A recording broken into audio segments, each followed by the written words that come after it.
last thing we have done was mean free path. ठीक है, and mean free path was average distance traveled by a gaseous particle between two successive collisions. ठीक है, जिसका calculation हमने इस format में किया था. अच्छा, इसमें एक चीज और होता है मीन फ्री पाथ के अंदर में, like there is another thought process or another modification into this formula. I mean, there is slight modification, and that slightest of modification is like this. ये particle और 1 second में the distance which this one is traveling is going to be equal to u average which we have been writing. ठीक है, और यहाँ पे number of collisions पर second जो हम कैलकुलेट करके लेके आ रहे हैं ना, इसमें नीचे में जो यू एवरेज यूज करते हैं हम, वो actually this particle which is colliding with the other particle. ठीक है, both of them are in motion. ठीक है, यानी ये पार्टिकल अगर इस डायरेक्शन में मूव कर रहा है तो ये बाकी के जो पार्टिकल्स हैं they are going to move either in this direction or in this direction. ठीक है, अब सी पॉइंट ये है कि ये वाला पार्टिकल जो है वो जो इस डायरेक्शन में मूव कर रहे होंगे उनके साथ ही कोलाइड करेगा. अगर हम यू एवरेज से इसका मूवमेंट देख रहे हैं तो बाकी के पार्टिकल्स भी यू एवरेज से मूव कर रहे होंगे. तो अगर ये भी यू एवरेज से मूव कर रहे हैं और ये भी यू एवरेज से मूव कर रहे हैं तो ये दोनों सेम पाथ पे चलते हुए तो कोलाइड कर नहीं सकते हैं. Are we getting this point? So this Yes, particle sir. can only collide with the particles which are moving perpendicular to the motion of this particle. ठीक है, एंड इस circumstance या इस सिनेरियो में the relative velocity of these two particles will be what? Either मैं इस पे बैठ के इसको देखूं या इस पे बैठ के इसको देखूं, both are moving with u average, right? तो relative velocity क्या हो जाएगा? Will it become root 2 u average? Yes, sir. हो जाएगा ना. तो अकॉर्डिंगली ये लोअर वाले फैक्टर के अंदर में there is a modification of root 2. Are we getting this point? Yes, sir. तो यहां तक तो हमने नोट किया था. Will go to next page and note down this modification.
अच्छा, यहाँ पर I would like to put one more disclaimer.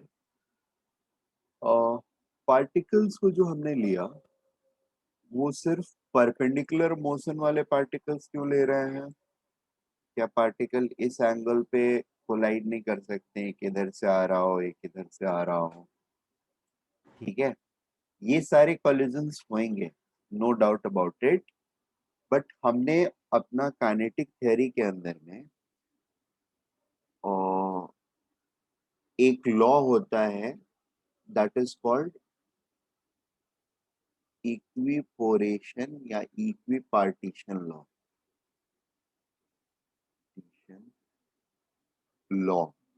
ठीक है, जो एक्चुअली बल्क ऑफ पार्टिकल्स, बहुत लार्ज नंबर ऑफ पार्टिकल्स जब होते हैं ना, तब अप्लाइड होता है।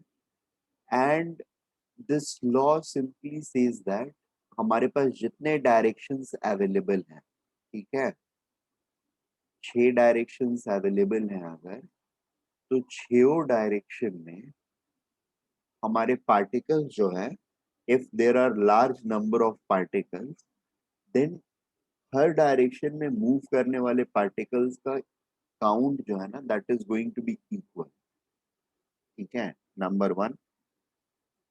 अब इस प्रोसेस में व्हाट इट डज इज, इस तरह के सारे पार्टिकल्स जो हैं, जो आड़े तिरछे हमारे रेफरेंस जो डायरेक्शंस है, उन रेफरेंस डायरेक्शंस के रेस्पेक्ट में जो भी चीजें उल्टी पुल्टी चल रही है, यानी जो स्ट्रेट लाइन मोशन कर रही है उसी के डायरेक्शन में, ये 3 रेफरेंस एक्सिस के, दे आर फाइन। बट जो उल्टे पुल्टे या टेढ़े मेढ़े कर रहे हैं, उन सब का अप्रोप्रिएट प्रोजेक्शन लिया गया होता है और in a particular, in one of the direction. ठीक है, 2 या 3, तीनों पर कंपोनेंट आ सकता है, तो तीनों पे इस तरह से एक्चुअली इसको सिंप्लीफाई किया गया होता है। And this is something which is statistical in nature. Statistical in nature का मतलब, when we have large sample, ठीक है, लार्ज कलेक्शन ऑफ पार्टिकल और लार्ज सैंपल, तो वी हैव सीन दैट, और we have observed, or rather seen, we have observed that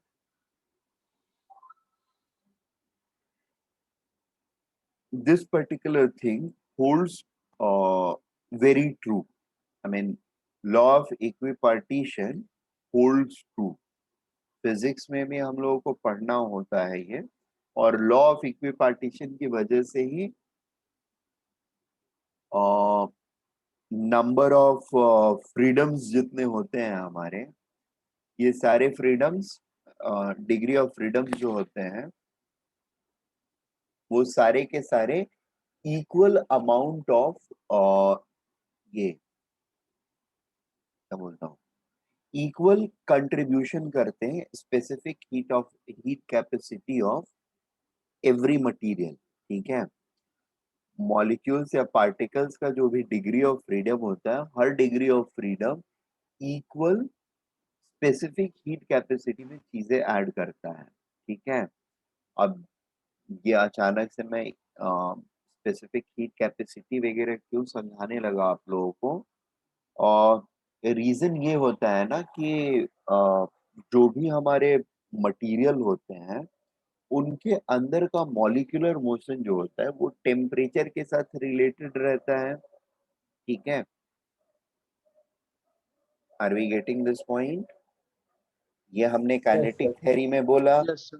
motion is related to the kinetic, sorry, temperature.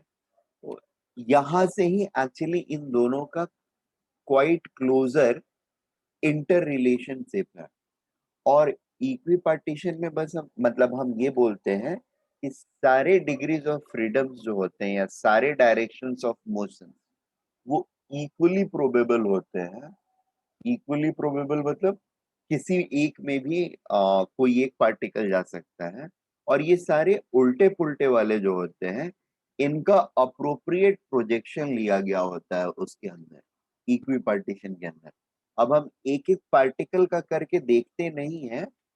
ठीक है, what we do is, we do a statistical simplification of all these motions, और छेओ के along में हम workout करके सारी चीजें, and then we try to compare with the actual values or experimental values, whatever uh, results are giving us.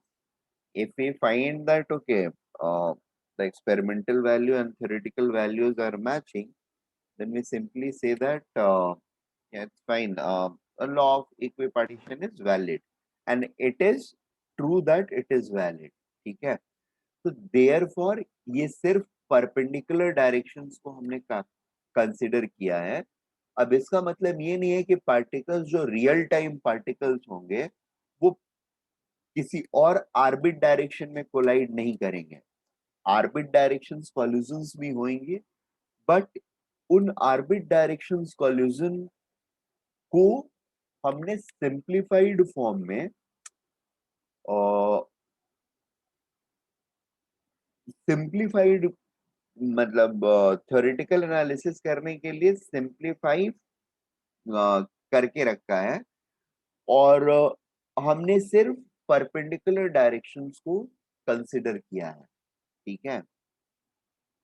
So this is a simplification जिसमें हम सिर्फ परपेंडिकुलर डायरेक्शंस की चीजें कंसिडर कर रहे हैं.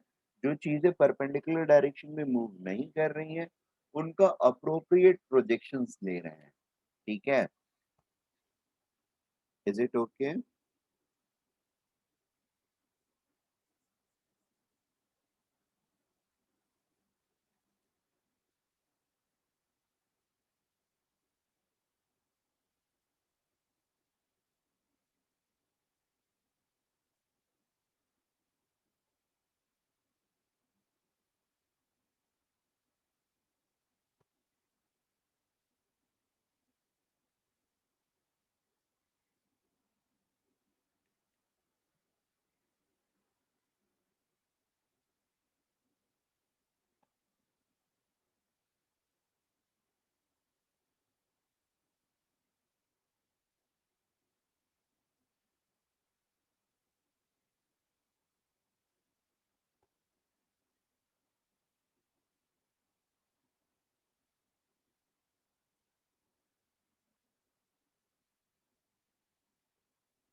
They are going to uh,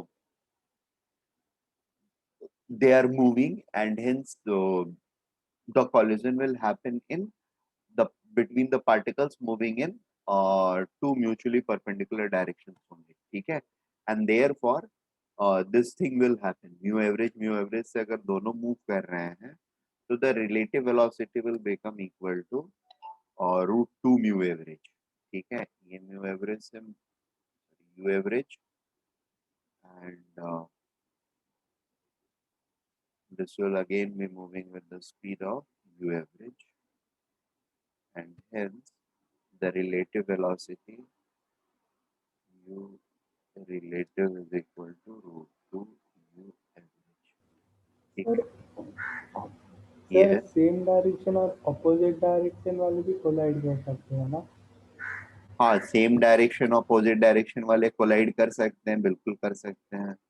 उनके cases के लिए सी एवरेज जब हम लेते हैं, ये अ, तीन ही छह म्यूचुअली परपेंडिकुलर डायरेक्शन के बदले तीन ही म्यूचुअल परपेंडिकुलर डायरेक्शंस बनते हैं ना। तो यस सर। तारे का मोशन हम एक ही तरफ का लेते हैं, ऑब्वियसली ये अगर इधर जा रहा है ये इधर आ रहा है तो उसमें कॉलिजन होता है, बट डायरेक्शंस हमारे तीन ही बनते हैं, छह डायरेक्शंस नहीं लेते हैं। यहाँ पर दिखाया मैंने छह डायरेक्शन, बट तीन ही डायरेक्शंस लेते हैं।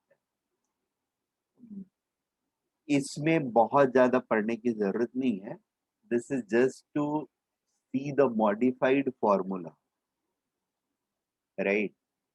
अब मैंने डेराइव करके यहाँ पे रखा हुआ है कुछ और, मतलब एक रूट 2 का फैक्टर नहीं रहेगा, so that should not confuse you at any latter moments, ठीक है।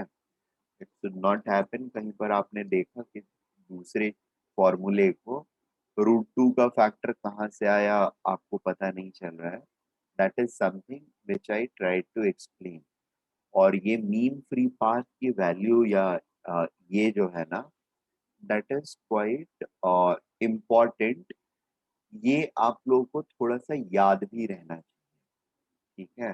फॉर्मूला जो है ये, या ये formula, you must know it and you must remember it as well, ठीक है।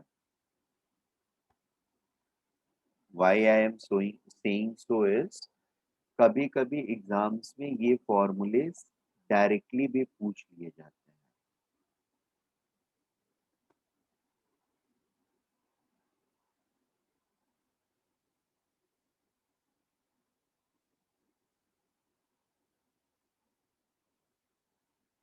ठीक है। फिर हम करते हैं यहाँ पर you average you average, just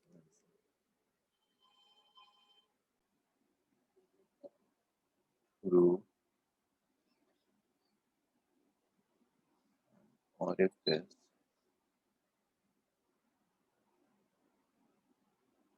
at 1 atm and 27 degrees Celsius, what volume of SO2 will pass through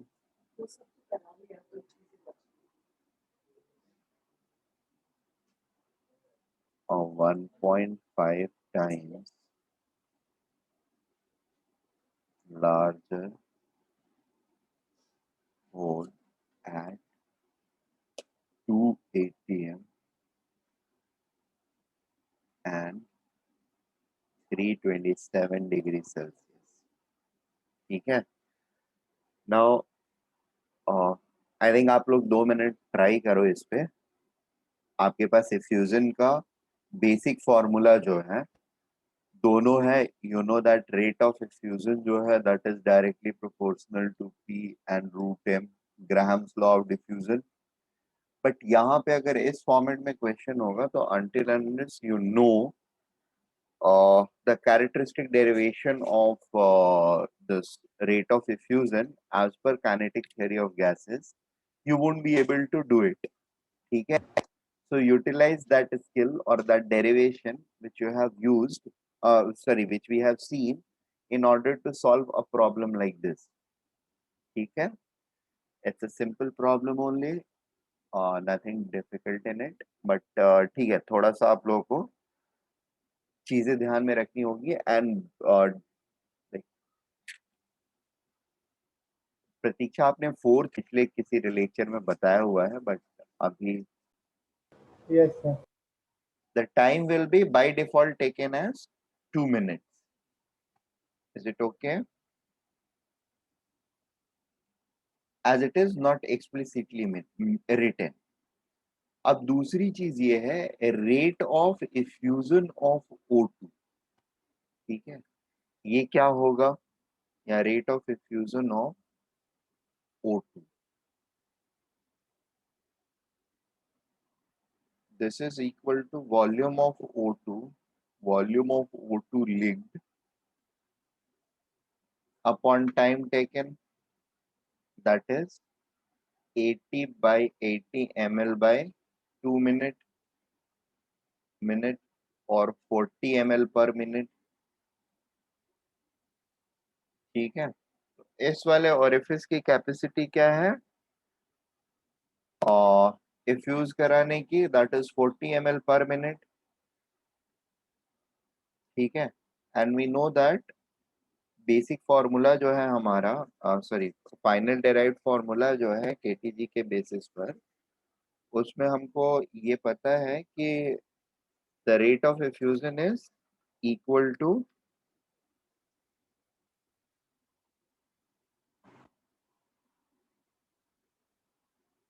rate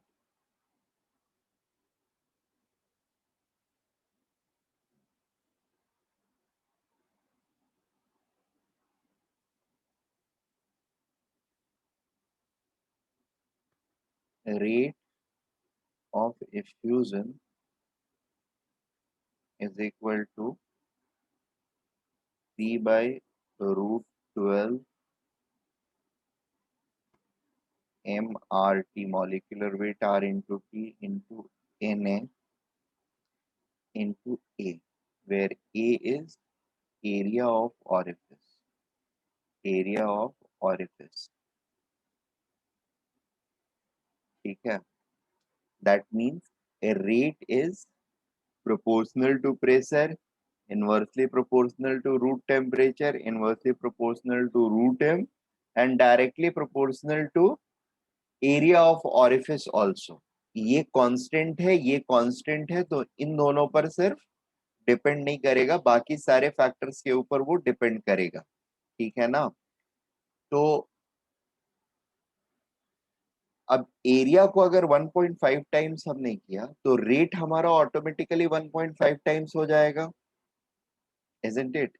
या हम ऐसे बोल सकते हैं rate of O2 bye rate of दूसरा गैस जो भी है, आई थिंक SO2 बोला है हमने ना, रेट ऑफ SO2, इनकी प्रोपोर्शनैलिटी जब लेंगे हम, it will become pressure of O2 into area of hole for O2 divided by root under m. Molecular weight of O2 is 32 into temperature of O2, right?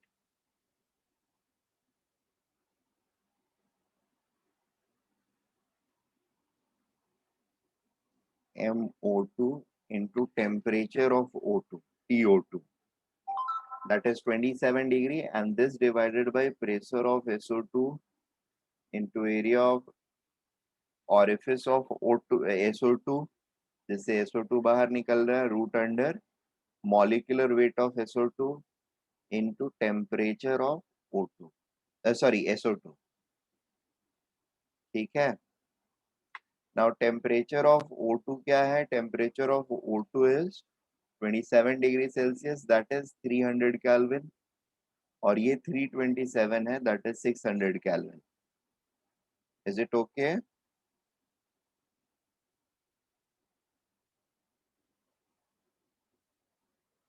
Rate of oxygen by rate of SO2 will be equal to pressure 1 है, area of orifice A रखते हैं हम लोग oxygen के लिए, और molecular weight है हमारा 32 into 300. This whole thing will be divided by pressure is 2 atm, area of orifice 1.5 times multiplied by root under molecular weight which is 64 into 600. Is it clear till now? और ये 1.5a रहेगा. So these two factors will go away. ठीक है. यहाँ पर this entire thing will be cancelled with this to make root under 4, right?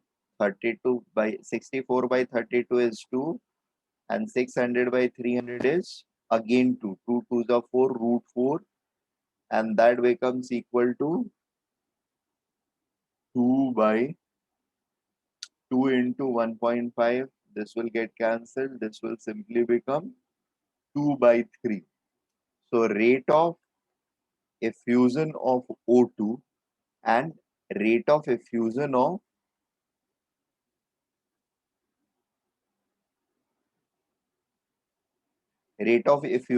SO2 are going to be in the ratio of 2:3. अब rate of oxygen का effusion क्या है? 40 ml per minute. ठीक है.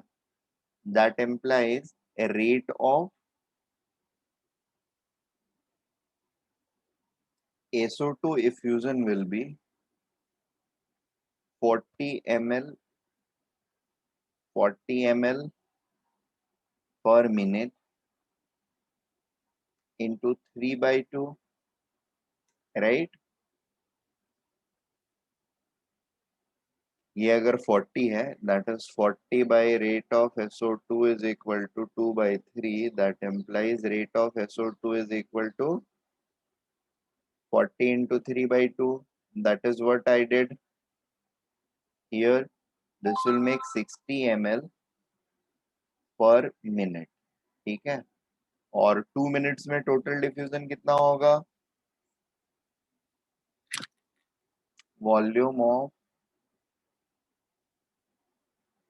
SO2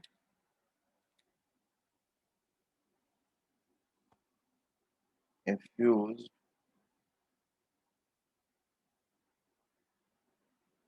in 2 minutes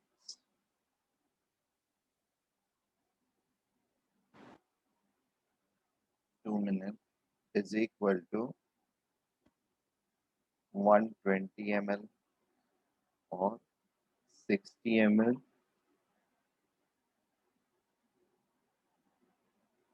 per minute into 2 minutes.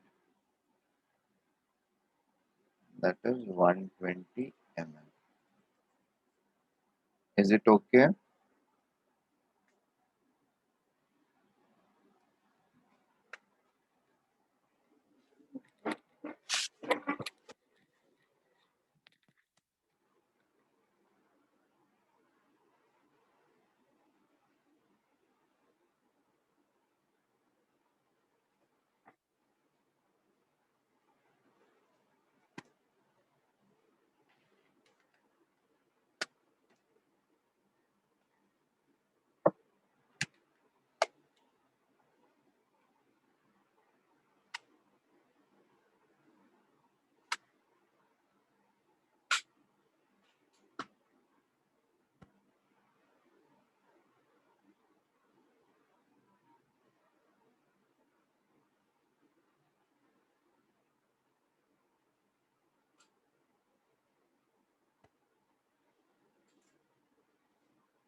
Done.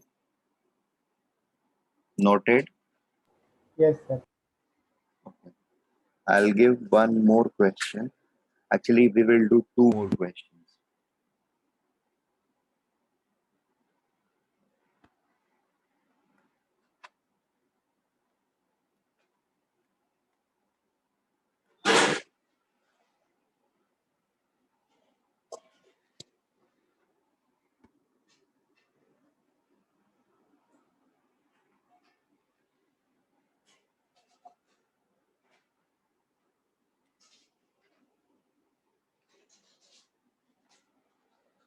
Okay. Uh,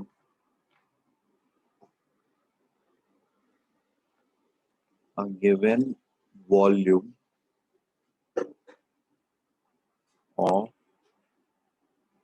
ozonized oxygen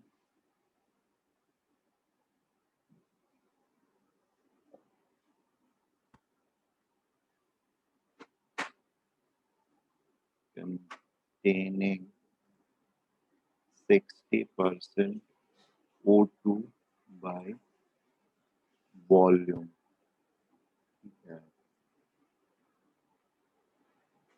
required 220 seconds to diffuse, whereas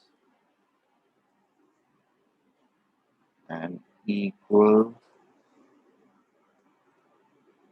volume of oxygen took to 200 seconds to diffuse under similar conditions.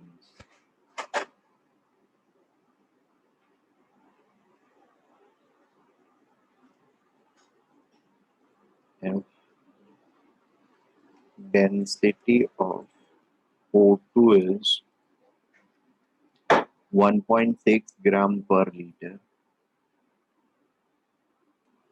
find density of O3. ठीक है, सी इसमें हमें क्या करना है, we know that 60% is O2 and rest is O3. ठीक है, ये क्वेश्चन मैं बता दे रहा हूँ आप लोगों को, घर से एक बार ट्राई करेंगे आप लोग, नेक्स्ट लेक्चर में मैं डिस्कस करूंगा. ठीक है, और स्पेशली ध्यान आपके लिए ये है.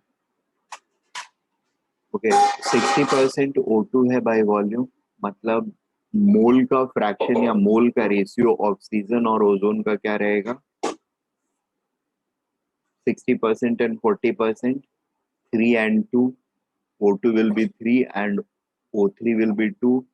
ठीक है, अब ये वॉल्यूम रेशियो या मोल्स रेशियो अगर ये है तो एवरेज मॉलिक्यूलर वेट वगैरह आप कैलकुलेट कर सकते हैं. मोल्स का रेशियो अगर 3:2 का है या वॉल्यूम का रेशियो 3:2 का है, 60% is to 40%, तो we can calculate M average, right, for this mixture.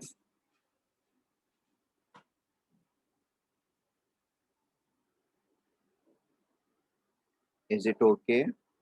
और यहाँ पर इक्वल वॉल्यूम मतलब, और इसका वॉल्यूम V हमारा इफ्यूज करता है 220 सेकेंड में, और इसका वॉल्यूम सेम V जो है वो 200 सेकेंड में इफ्यूज करता है. इसका मॉलिक्यूलर वेट डेफिनेटली कम होता है. डेंसिटी दिया भी हुआ है इसका 1.6 ग्राम पर लीटर. इसकी डेंसिटी को फाइंड करनी है. अब डेंसिटी जो होता है वो क्या होता है, for gases PV is equal to nRT. ठीक है, और density is equal to, this n can be written as small m by capital M, that is pressure is equal to m mass of the gas divided by molecular weight, और ये volume भी रहेगा, and RT, this molecular weight can come towards this side, this m by v will become density, this is density. Okay, so density is equal to PMW by RT. Is it okay?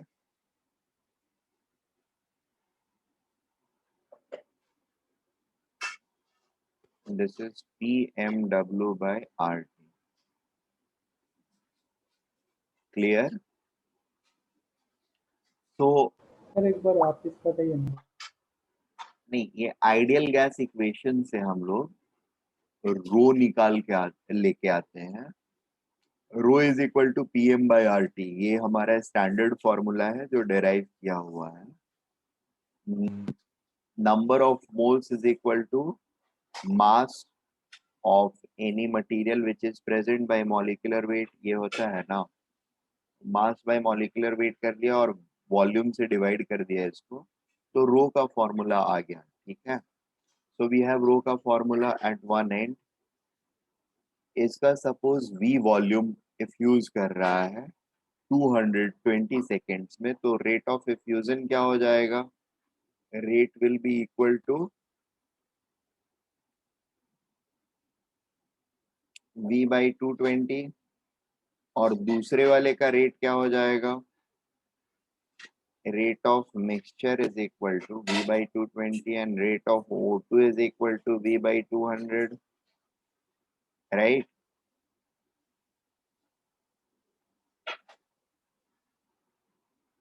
Am I making sense? Now this rate of effusion will be will be proportional to p by root under m, and this is also proportional to p by root under m. Pressure के बारे में कुछ दिया नहीं हुआ है, similar conditions दिया हुआ है, मतलब प्रेशर सबका सेम होगा, the only difference is with molecular weight, right? तो rate of mixture by rate of O2 will be inversely proportional to mass of O2, molecular weight of O2 by molecular weight of mixture. Is it okay? Yes sir. तो ये rate हमारा आ जाएगा, relative rate आ जाएगा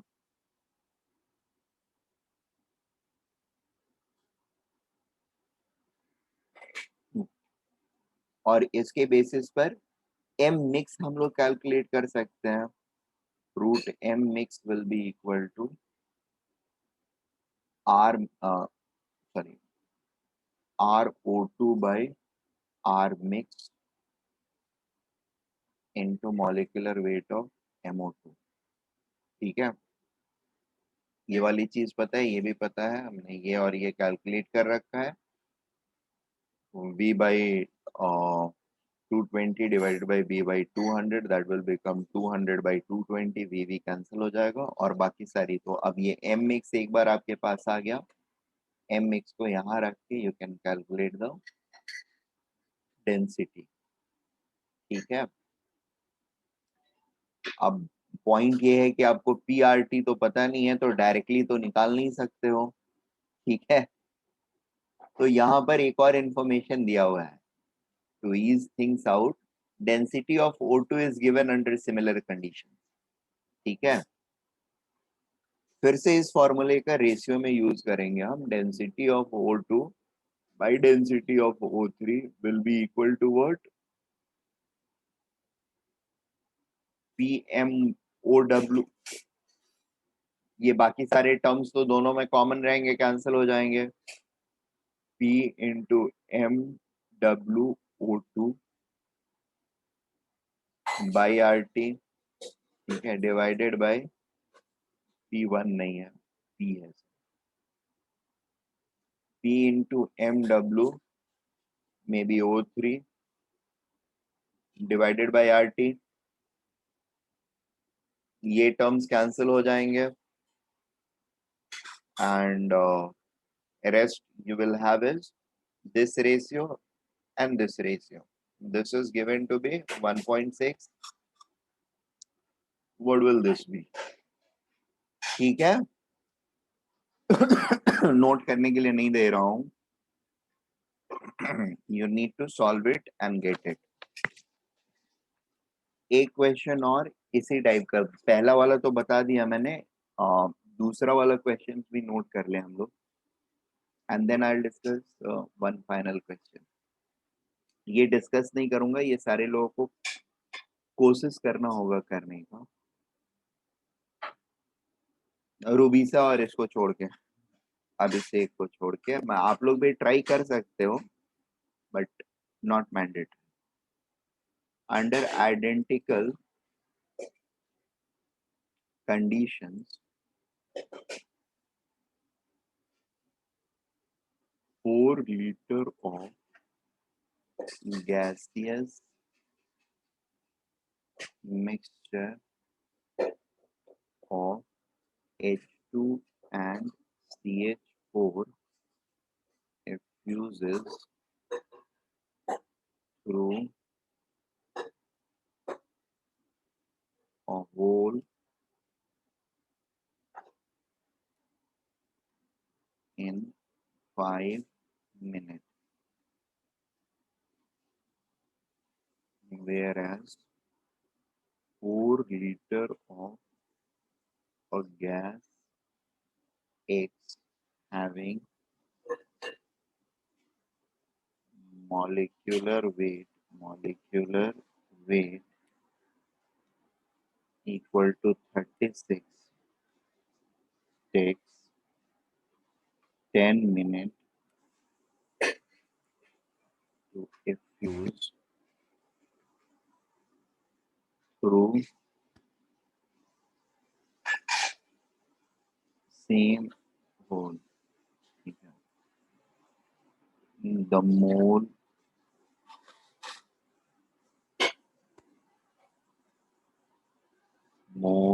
fraction या mole ratio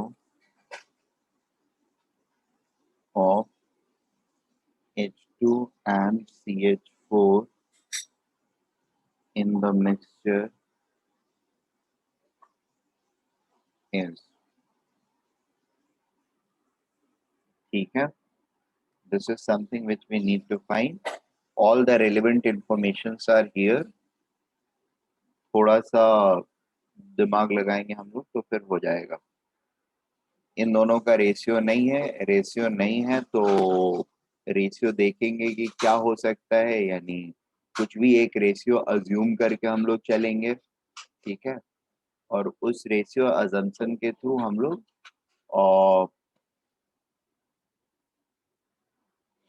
molecular weight, average molecular weight find करेंगे और average molecular weight find करने के बाद फिर रेट इक्वेशंस के साथ कंपेयर करके and will see and will find it out.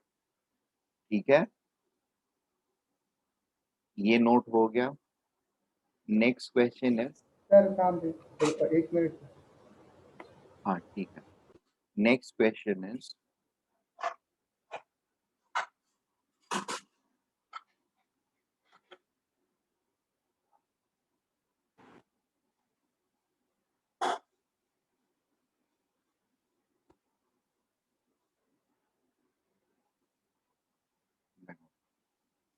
एक बॉक्स लिया गया है ऐसा, ठीक है,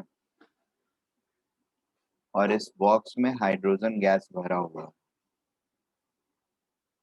फाइन, और इसके अंदर एक फिर फाइनली हम बलून डालते हैं, ठीक है, जिसका आउटर सरफेस जो है that is made up of some semi permeable membrane, ठीक है।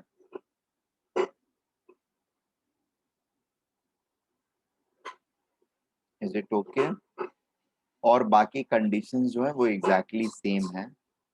बलून के अंदर में यहाँ पर कार्बन मोनोऑक्साइड गैस भरा हुआ है, ठीक है, क्या भरा हुआ है? कार्बन मोनोऑक्साइड गैस भरा हुआ है। अब आफ्टर सम टाइम या आफ्टर आधे घंटे या 1 घंटे या 2 घंटे, if I am going to observe it, what can we expect? The size of CO balloon increased. Size of CO balloon increased. या size of CO balloon decreased. या फिर size of CO balloon remains same. या फिर need more data, या कुछ भी एक और आलतू फालतू जो भी रखा हुआ हो, ऑल ऑफ नहीं, ऑल ऑफ दिस तो नहीं, none of above, none of above, ठीक है। Now how to think about it, see यहाँ पर भी इफ्यूजन डिफ्यूजन के ही टर्म्स में सोचना है। सीओ के मॉलिक्यूल्स बाहर में सीओ बिल्कुल नहीं है, तो अंदर से सीओ के मॉलिक्यूल्स बाहर आएंगे and at the same time बाहर से H2 के मॉलिक्यूल्स अंदर जाएंगे, ठीक है। Now the point is rate of effusion किसका ज्यादा होगा, किसका रेट ज्यादा होगा, कंडीशन चूंकि सेम है तो किसका रेट ज्यादा होगा, तो rate is going to be proportional to, inversely proportional to mass. Rate of H2 by rate of CO2 अगर करेंगे, CO अगर करेंगे, it is always going to be H2 जिसका कि रेट ऑफ इफ्यूजन या डिफ्यूजन ज्यादा होगा, राइट। 28/√2 रहेगा या √14 रहेगा। H2 will diffuse √14 times faster compared to CO, यानी CO जितना अंदर आएगा उसके कंपैरिजन में H2 ज्यादा, सॉरी, CO जितना बाहर आएगा उसके कंपैरिजन में H2 ज्यादा अंदर जाएगा। Am I making sense? Yes, sir. तो size of CO balloon will, it has to increase, number of gases particles बढ़ेंगे तो अंदर प्रेशर बढ़ने लगेगा ना, तो साइज बढ़ेगा ना। Yes, sir. Is it okay? तो अंडर सिमिलर कंडीशंस अगर गैसेस पड़े हुए हैं connected by semi permeable membrane, rate of effusion के हिसाब से या डिफ्यूजन के हिसाब से lighter gas will start coming और going at a faster rate into the, into या अवे जो भी रहेगा, जैसा सिनारियो रहेगा। अब इसके बदले अगर मान लो हम इस तरह का बॉक्स लेते जिसके अंदर मे बी नाइट्रोजन गैस बाहर होता और CO गैस अंदर होता, ठीक है, यहाँ पर क्या होता, इस वाले केस में इन तीनों ऑप्शंस में से कौन सा सही रहता? Any guesses?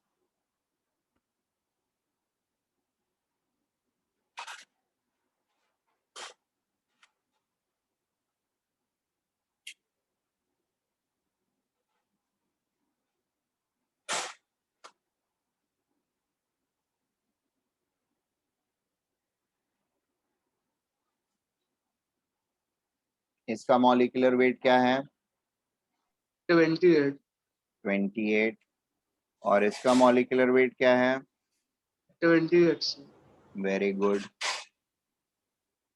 तो फिर दोनों का मॉलिक्यूलर वेट अगर सेम है और बाकी कंडीशन सेम है तो रेट ऑफ डिफ्यूजन क्या रहेगा? Remaining same. रिमेनिंग सेम, ठीक है। Yes, sir. तो the size will remain same. यहाँ पर क्या होगा? Yeah, remaining same होगा इसमें आंसर. यहाँ पे रिमेनिंग सेम, ठीक है, इसमें रिमेनिंग सेम कैसे होगा? यहाँ पर हीलियम है और यहाँ पर हाइड्रोजन है,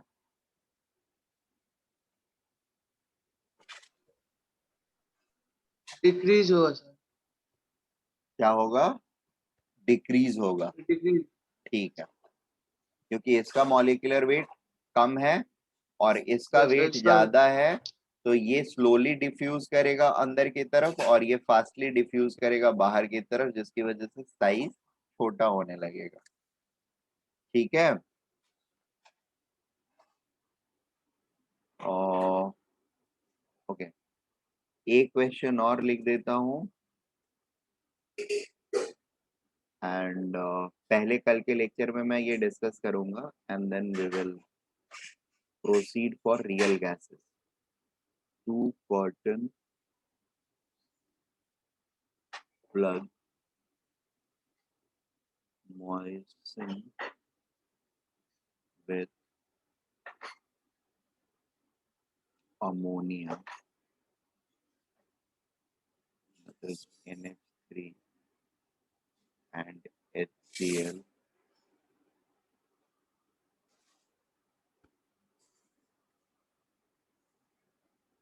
are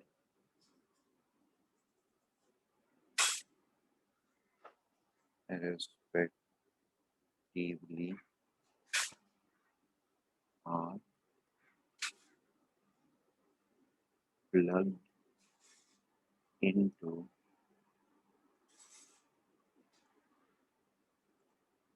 opposite ends of a glass tube 87 centimeter long.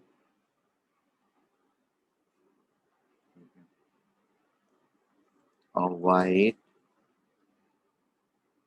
having actually in दोनों का रिएक्शन जो होता है कुछ इस तरह. का आंसर आ गया, किसका? जो फर्स्ट क्वेश्चन था वो। ये वाले का या उसके ऊपर, हाँ, इसके ये सर, ऊपर वाले का? ओके. सर ये वाले। और ठीक है, क्या आया बाय द वे? सर इसका नहीं, वो अंडर आइडेंटिकल कंडीशन वाला। यही वाला ना, O2 वाले का, ओजोनाइज्ड वाले का. नहीं, उसके नीचे वाला 4 लीटर अच्छा, वाला। ये वाले का क्या है? सर 1:1 आया। Very good. 1:1 is the right answer. ठीक है, good. 2 cotton plug moistened with ammonia and this. See, ammonia and HCl का reaction जो होता है ना, this happens like this. Ammonia plus HCl gives ammonium chloride. ठीक है, NH4Cl. and ये थोड़ा सा white PPT होता है. ठीक है, गैसियस ही रहेगा बट white colored रहेगा. ठीक है, so because of this reaction, a white ring of NH4Cl appears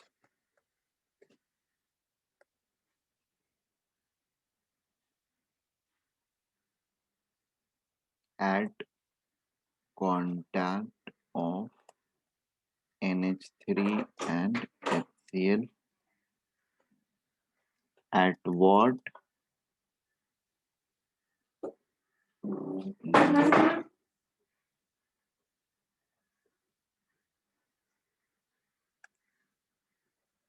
distance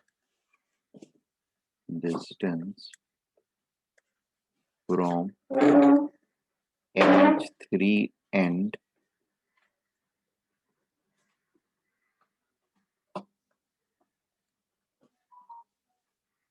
end या NH3 moisten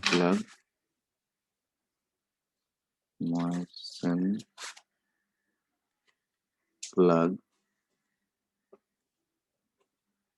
does this white ring appears.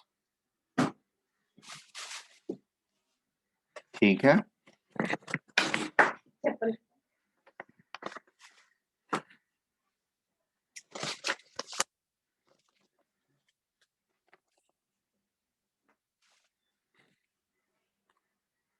Okay till now. Note कर लो इसको. एंड ठीक है, आज के लिए फिर हम लोग यहीं पे रुकेंगे. कल सुबह मैं इनके आंसर्स पहले कराऊंगा and then we will start with real gases. Sir आज इवनिंग को फिजिक्स का लेक्चर है।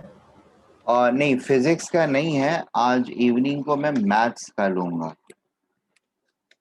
ठीक है, और मैथ्स में रूबीसा एंड प्रतीक्षा, आप दोनों लोगों को ज्वाइन करना होगा. I will be covering this thing, straight lines. ठीक है, क्योंकि कल से आप लोगों का ये सर जो है वो चालू करने वाले हैं, Anand sir, pair of straight lines. ठीक है, तो they will be attending with you guys only. Already. Okay sir हाँ हम बोलो। लोग को भी ज्वाइन करने का है? नहीं आप लोग के लिए मैंडेटरी नहीं है, अगर कोई इशू नहीं हो तो, मतलब समझ में आया हुआ है तो फिर जबरदस्ती ज्वाइन करने का कोई फायदा नहीं है। It's not mandatory. अगर हाँ कुछ समझना है या पूछना है तो फिर definitely you are welcome. Okay sir. ठीक है, ओके सो सर। आप लोग के लिए ऑप्शनल है, इन लोग के लिए मैंडेटरी है, इन लोग का कराना है। और हाँ एक चीज और था, सॉरी